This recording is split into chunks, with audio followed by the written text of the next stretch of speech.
Welcome back to 52 Lockup. I am your Apple Teeny Cadma of Bitten Apple TV. 52 Lockup is a series I started talking about one of my biggest passions. True crime. A new episode on every Cad Maniac Monday for 52 Mondays, 52 Crimes. So I hope you guys enjoy and be sure to leave some feedback, subscribe, the usual. The viewer discretion is highly advised. It's not about the depth of the details, it's more about what the details are. So let's try to put this one together. So the FBI receives a tip, right? And this launches a 5-year investigation. Now, I would like to begin this timeline with Melanie Curtin, who was apparently an ex-lover of former high-ranking Livingston Parish Sheriff's Deputy Dennis Perkins. Now, Melanie apparently was a top salesperson in real estate. Melanie becomes a focus of this 5-year investigation because there was a friend between Melanie and Dennis that trusted these people. People who were supposed to be her friends. Now, Dennis, the high-ranking officer, and Melanie, the good old friend from real estate, had asked their friend, hey, would you be interested in a threesome? And their friend was like, no, not the vibe, was not doing it. And this apparently upset Melanie and Dennis, that they had decided, apparently, no wasn't a sufficient answer. In hindsight, the friend would refer to this moment the only time they felt concerned or uncomfortable with Dennis. Now, keep in mind that the friend said no to their request. So Melanie and Dennis decided amongst themselves that they would drug the friend, then rape them for about 20 minutes. The victim had no clue what happened to them. They just actually woke up, normal, thinking they had a hangover. But they had no idea what happened to them until years later when officers would come knocking on their door after they were able to identify her unconscious body in the video that Dennis and Melanie had taken. She had to watch the 17 minutes of her body just being taken full advantage of in the Louisiana home of Dennis. So for your information, aggravated rape of the Louisiana statute has to have special circumstances, which includes a penetration of an orifice, right? No matter how slight, it becomes especially applicable to the victim because of how unconscious they are and the back and forth that Melanie and Dennis were doing in Dennis's home. I mean, can you imagine waking up from your friend's place and thinking everything is okay, only to find out years later how they treated your body like a living corpse and just took turns? Once sentenced, Melanie had tried multiple times through her defense attorneys to throw out the jury's verdict, citing alleged discrepancies as to how the jury was able to reach their verdict. Melanie had also requested from the judge after she was arrested, like, hey, since I got an ankle bracelet, can I just do some stuff at home? Like, yeah, can I do that? Judge said no. The judge said no because apparently when she was arrested from coming off of a cruise, and she had spent the last 18 months on 14 cruises. Something families dream of, for a year. This girl was doing it every month. Yeah. So the judge told her, no, that'll be a no. She would later be found guilty on the charges of aggravated rape as well as video voyeurism in 2014. Sexual assault of an unconscious woman by the jury on December 3rd of 2021. In the courtroom, the victim explained after watching the 17-minute video of her rape, she felt like she wanted to die. She witnessed her body being covered, well, at least her head, with a blanket during the rape at some point. So they would actually record this video apparently on their cell phone. And Melanie and several of her members of her own family tried to tearfully plead for mercy for the judge. The kind of mercy she didn't extend out to her friend when she decided to drag them in and rape them with her lover, Dennis Perkins. Melanie would be sentenced to life with no parole. I want to tell you that it stops there. It doesn't. This 5-year investigation, right, included aggravated rape, video voyeurism, right, their unconscious friend, but apparently 2 children and a dog as well. The FBI, right, and this is how it all starts, receives tips about a raping of a child, right? Questions are now being asked. They go through Dennis's computer and his hard drive, and they found age 13 and younger just all over his computer. This investigation began with Louisiana Attorney General's investigators doing a full sweep inside Dennis Perkins' home. following his arrest in 2019. Now, due to his arrest is what led to Melanie's arrest and conviction, right? So Dennis, like I said, was a high-ranking sheriff's deputy with a long-standing career with Livingston's Parish Sheriff's Office. He had married his wife, Cynthia, who was a school teacher. You know, she worked at a middle school, you know. It sounds like a little fairy tale. You know, Dennis Perkins was part of the Special Weapons and Tactics member of Livingston's Parish Sheriff's Office. I mean, meaning he was SWAT, you know, like, his wife was an English teacher at Westside Junior High School in Walker, Louisiana. I mean, it sounds like a dream. You know, Cynthia's 9 years younger than Dennis, you know. But their entire shenanigans begins in October 2019 when Cynthia and Dennis would be arrested. Which means he was married to Cynthia. For those crimes, they also committed with Melanie. Yeah, so it would seem, like I said, the FBI receives a tip from the National Center for Missing and Exploited Children about the couple in 2019. And the police go in for their arrest, and they find photographs of the couple posing nude with children while serving their search warrant. I mean, my God, they just found endless things. The raping of the friend, photos, footage, so much was like seized from this, right? They also found particularly a video of Dennis putting semen into cake batter that his wife Cynthia would serve to her junior high school students. Yeah, I said what I said.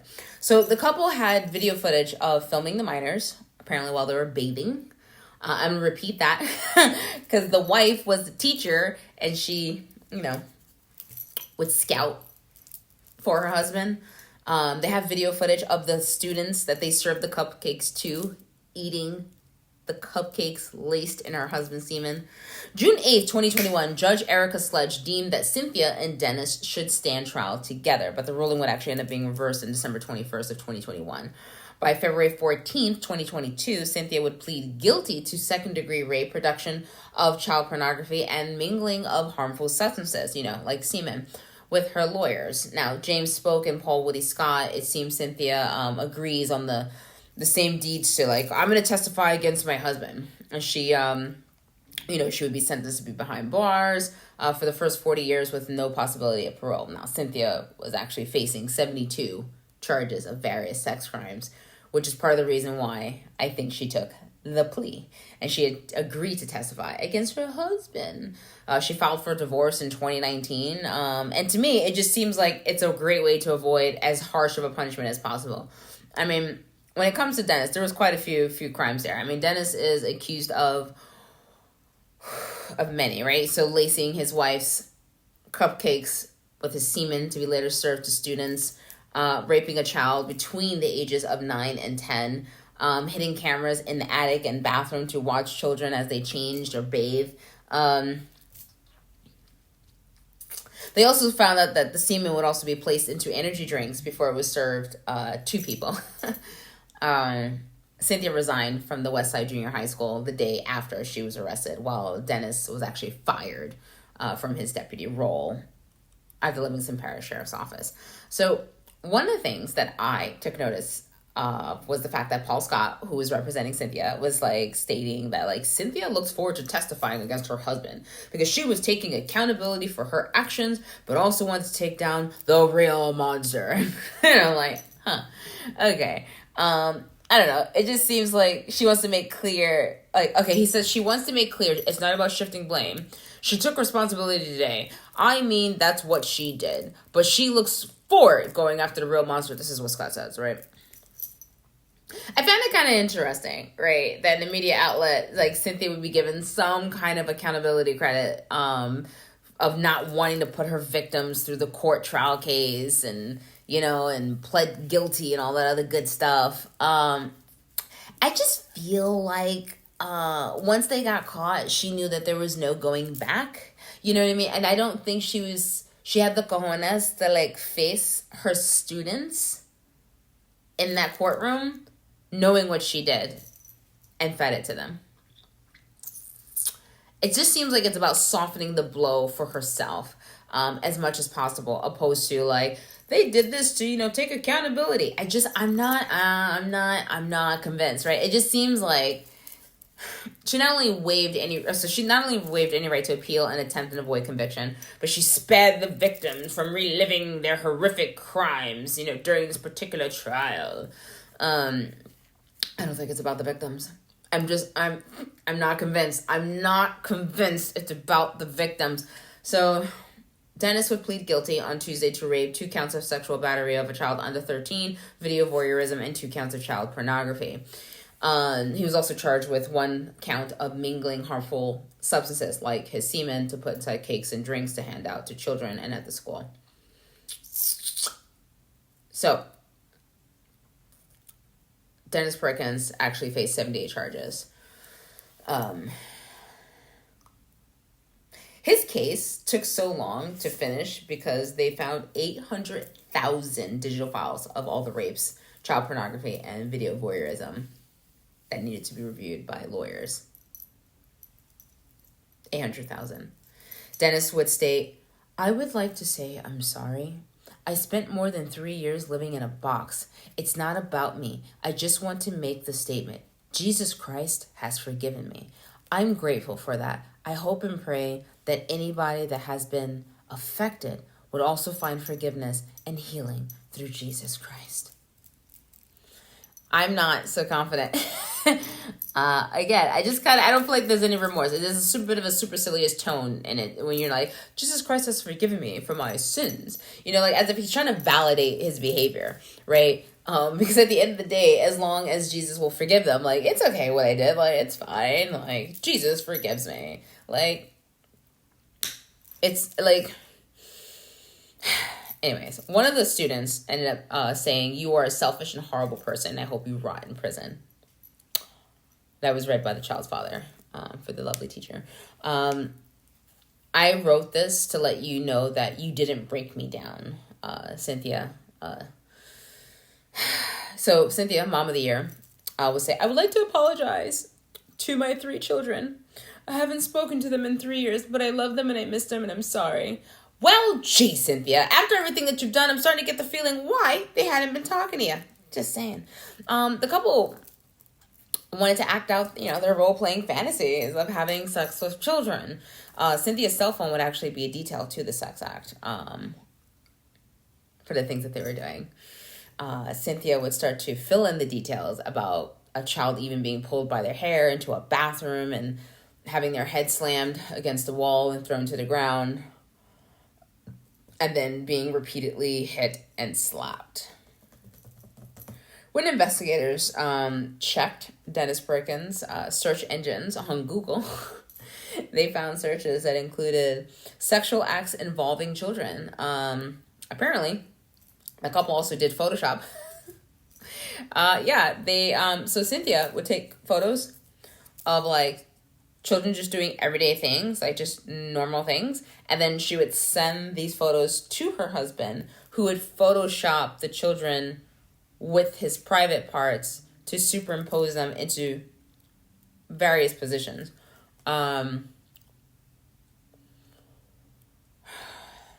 They found a lot on those computers, search engines, and hard drives.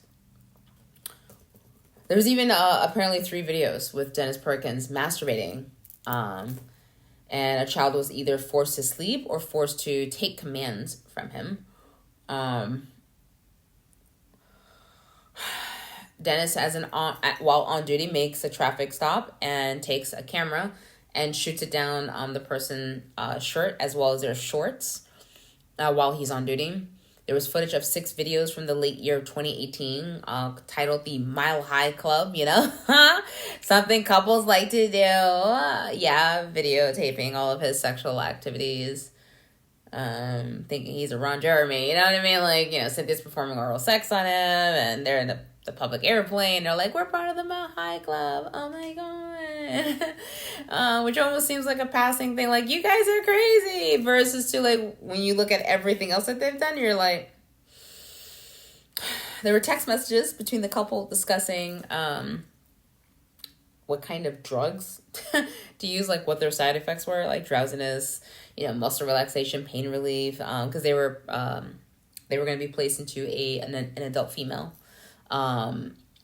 The female adult victim stated that Cynthia had the role of drugging her. So Dennis had Melanie and Cynthia helping him with these rapes, like both. Cynthia kind of reminds me of Carla Homolka, right? And her husband, Paul Bernardo, the Ken and Barbie killers. She reminds me of them because there was an active choice to do these horrible things to her middle school students as well as everyone else, right? And the records, when you go through like the news articles, someone did mention like, oh, Cynthia's abuse was present before she met Dennis, right? And it seems like they're trying to spin the ideology that Dennis was the master manipulator, like with Paul. But I'm not convinced that it's just Paul, right? I'm not just convinced it's just Dennis. This comes off to me like aggressive hybristophilia opposed to passive hybristophilia. And an active, aggressive hybristophilia shows that the other partner is genuinely as active and as interested in the actions that they are taking in these crimes. Any passive would just be more or less like casually participating. Melanie and Cynthia seem like both aggressive hybristophiliacs. Or maybe they're just complete psychopaths. You take your pick. I have an issue with the fact that Cynthia happily served her students Semen cupcakes. I feel like if she didn't go to jail, she certainly would be dead. I can't picture Louisiana parent not flipping their shit. I mean, this creates a breach between students and teachers, employers and teachers, teachers with teachers, parents with teachers, society with officers, realtors with their customers, friends between friends. I mean, like, this breaches, like, a lot. These were three people who were in some sort of position of power, right? Take Dennis in his high-ranking officerness, abusing people that he had pulled over, taking videos of these things. Now, what I could not figure out was how long had he been doing this? Were there any other complaints against him before all this came to light? Like, if it wasn't for that tip that came in, would he have still been found out? Would he still have been arrested by then? Those are grotesque. 800,000 files of child pornography and all of your rape crimes? There's no way that there had never been a complaint against him before. I don't like when people who are in positions of power go for people who are in vulnerable positions. Because the truth is, there's nothing to gain from it except for the fact that they're going on like a power hungry, like, I can do whatever I want to another person. And that is the true utmost meaning of power. And the students.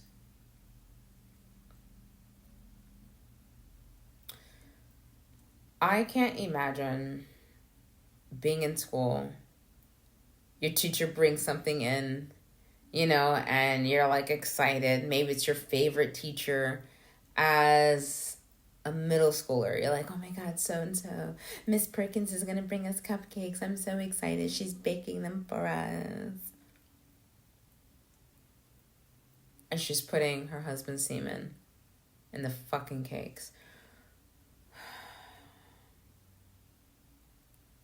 I need to know someone's opinion because, like, I came across the case and I want to get, there's more information that I would like because I want to know, how did this come up? And then I also want to know, did Cynthia know about Melanie? Because the timelines kind of cross a little bit, right?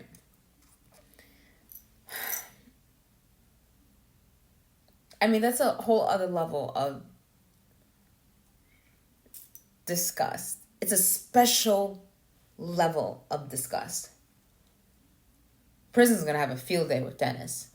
Not only is he an officer, he has child pornography, has raped victims, the whole 9 yards. They're going to have a field day with him. I don't know who to be mad at more, right? Because Melanie, I don't know.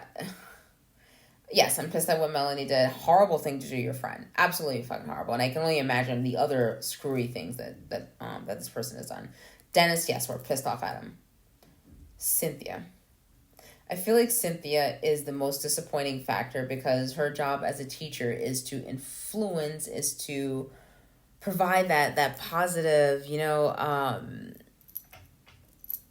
positive vibes, like just vibing it through where your students feel motivated in life. And you break the most important bone of the structure that kept the trust going. At no point were the cupcakes not served. She couldn't just to say oh, he's the master manipulator. It's what bothers me. And I'm like, I'm not I'm not convinced that Dennis was this grand master manipulator.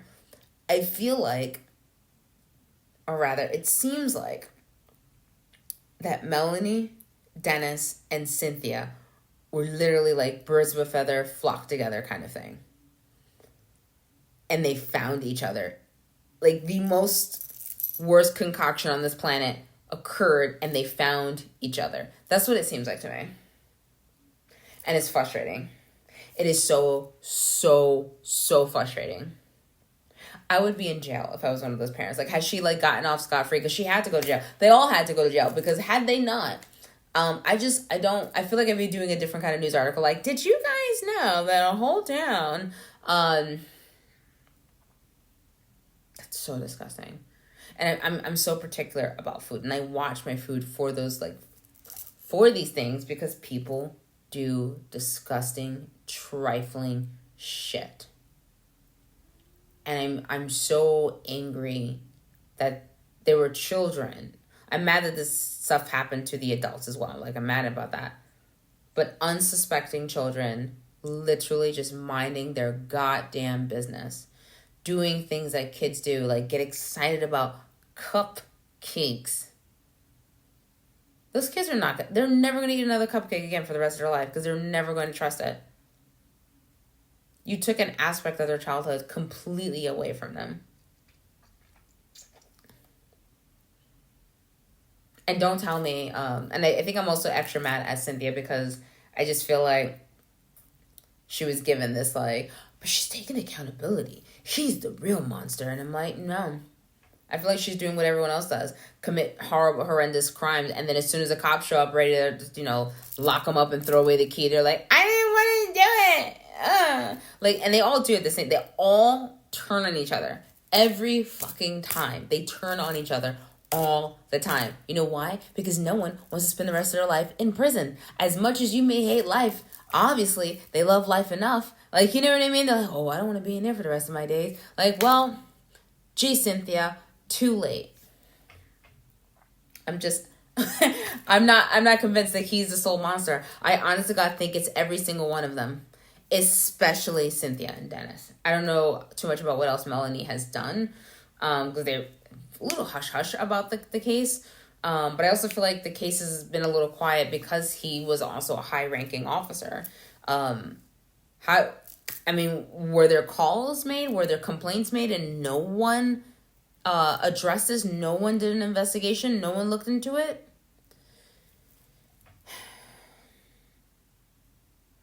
I'm sorry, that lady the case bothers me so much.